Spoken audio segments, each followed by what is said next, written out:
Los contenidos del máster están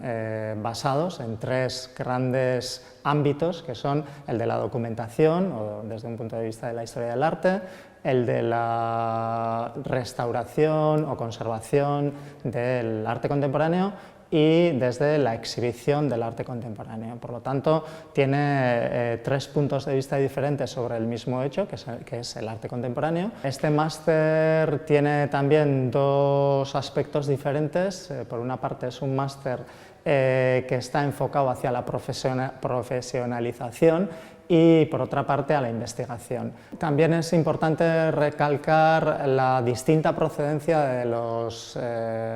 profesores del máster. Por una parte, sí que tenemos mucha gente que proviene de la Universidad del País Vasco, pero hay mucha gente que proviene de instituciones externas, y yo creo que eso enriquece mucho la experiencia que pueden recibir los alumnos del máster, porque recibirán información de gente que está trabajando en distintos lugares, sobre todo de España, y en distintas instituciones totalmente diferentes entre ellas, y eso yo creo que es bastante enriquecedor para un alumno que pueda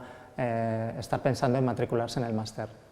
Es un máster teórico-práctico, por lo tanto hay muchas asignaturas que están basadas en la práctica, sobre todo las asignaturas de conservación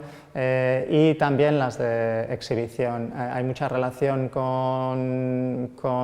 instituciones que trabajan con el arte contemporáneo en el mundo real, por lo tanto hay mucha práctica y mucha gente que trabaja fuera de las aulas, y por otra parte también tiene un gran peso teórico, porque es un máster que da pie al doctorado o da paso al doctorado, por lo tanto también la parte más teórica de investigación pues es importante.